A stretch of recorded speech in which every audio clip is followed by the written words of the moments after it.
So what's new with you guys? Not much going on here except for all kinds of insanity. Picked up some more tanks. Sorry about the glare. You guys can see my window. It's actually over there. But just kind of want to give you guys an update on the tanks, what's going on, what we're doing. Just a little update on all these tanks. So let me flip this thing around, show you what's going on behind me, and we're going to show you some other things that we've done. And let's check it out. Hope you guys enjoy. So here we are. This is the 55. You guys know this as my Tetra tank. Not everything in here is a Tetra, but it's my cool little community tank. You guys can see my loaches running around down there. These guys are exciting to watch. If you guys want really cool fish, always moving, check out the Boschas.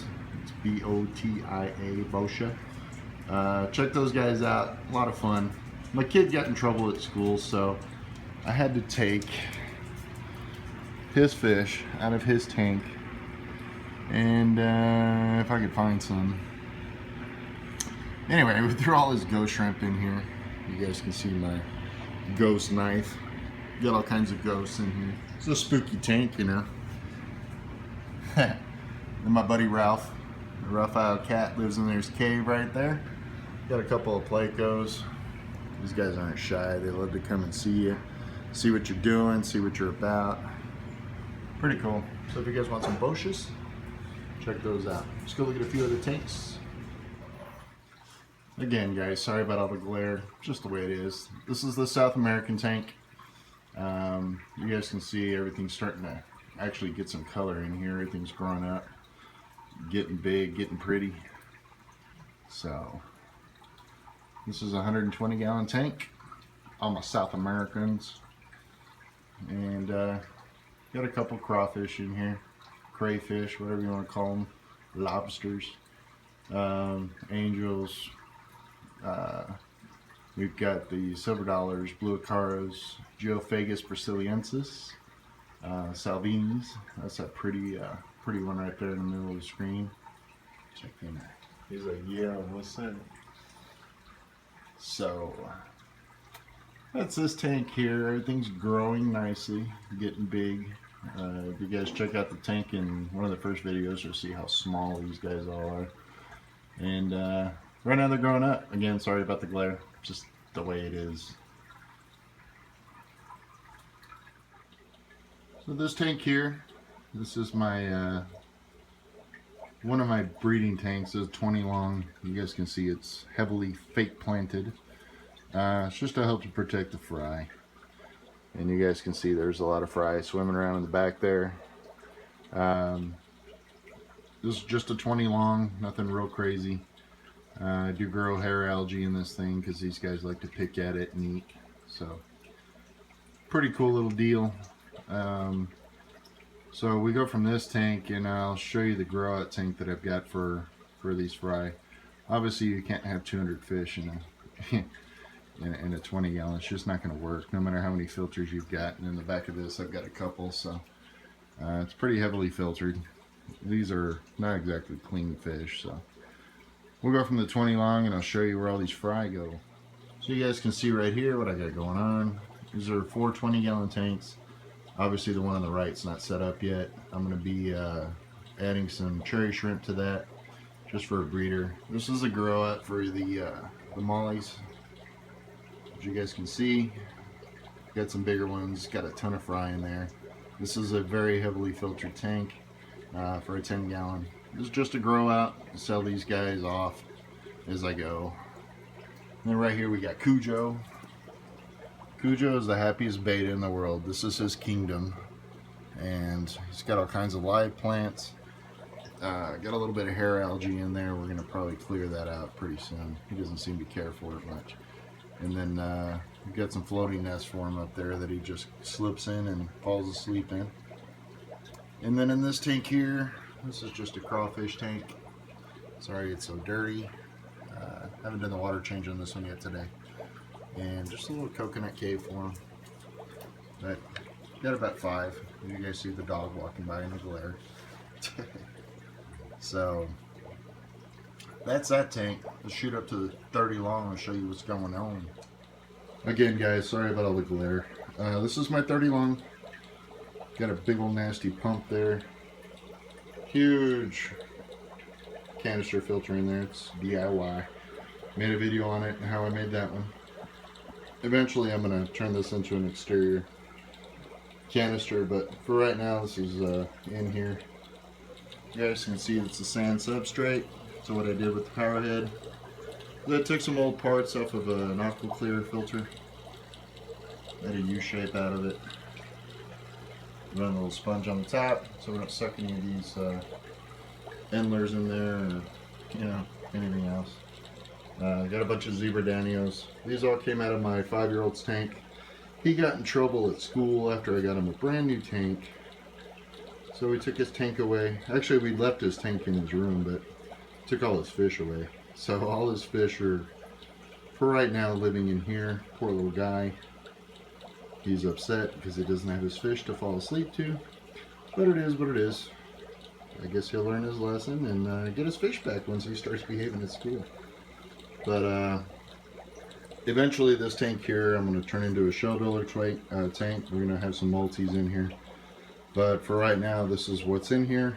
Wind up taking all these out and putting them back where they go, back in his tank. So this is one of my favorite tanks. Pretty cool. I like it a lot. I kind of like the way this looks. I may just leave it alone and put the multis in the other tank that I'll show you here in a minute. But we'll move on to my 2 favorite tanks that I've got. So we'll skip this 30 long. Say bye, guys. The floating banana plant. Don't ask me how I got this thing to float. It just kind of did it on its own. But you guys can see there's a little root right there that holds this plant from actually floating all the way to the top of the tank.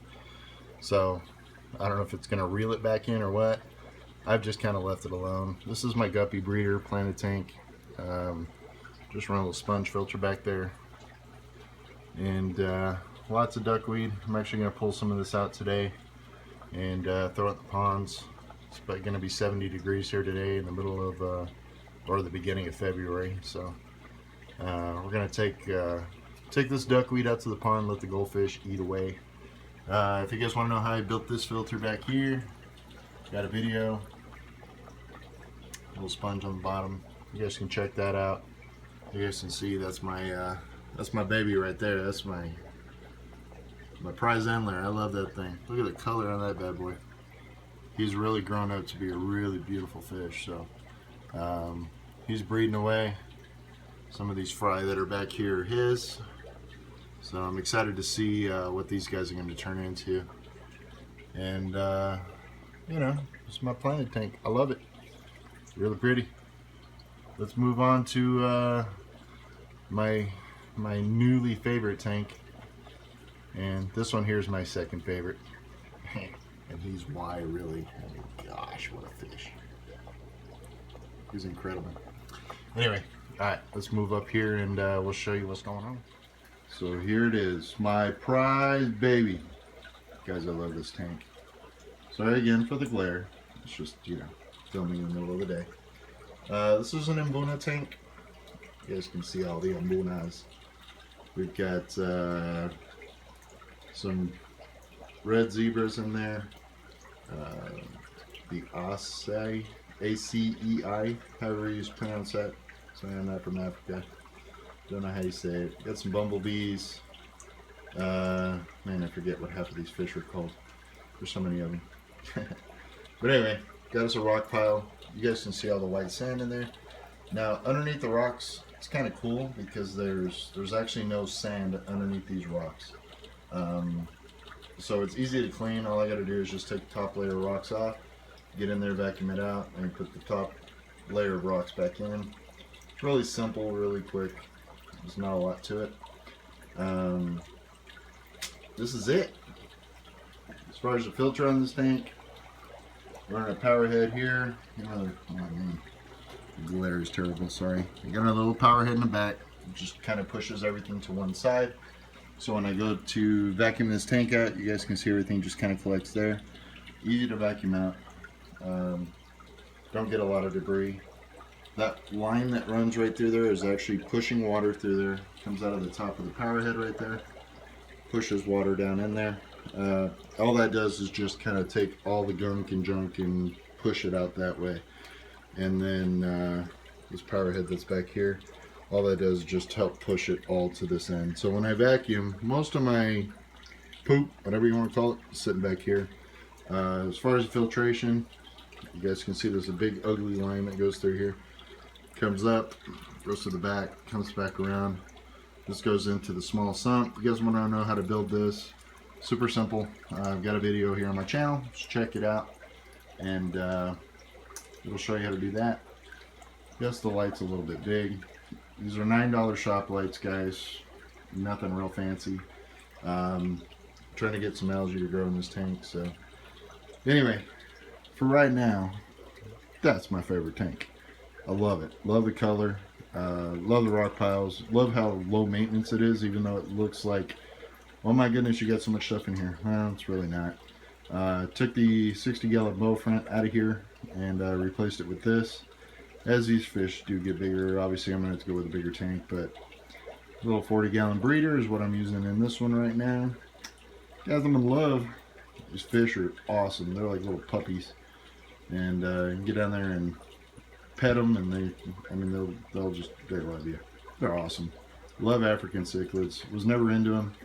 Got some recently, and man, they've really grown on me quick. These things are just full of personality and super awesome.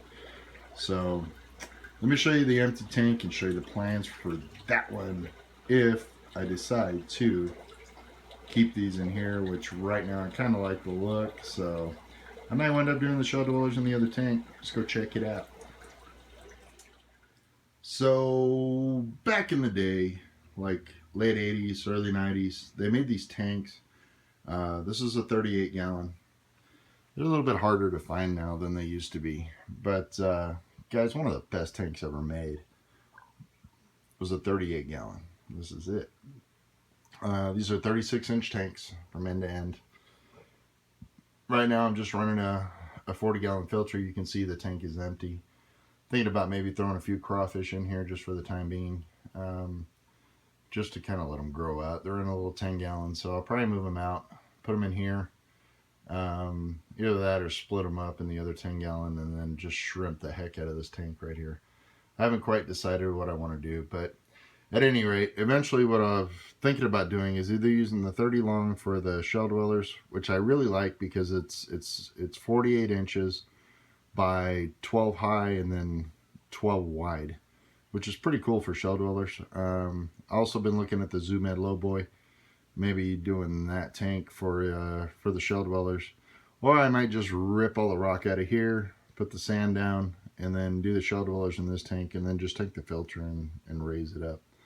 So haven't quite decided what I'm doing yet, but here's an empty tank. My boy lost all his fish yesterday. Had to put them in the 30 long. I like the way they look in there. May do the shell dwellers in here. You know, he sleeps right next to this tank, so I think it'd be cool, you know, falling asleep just watching those little guys work. So watching all those multis go crazy. I think it'd be cool.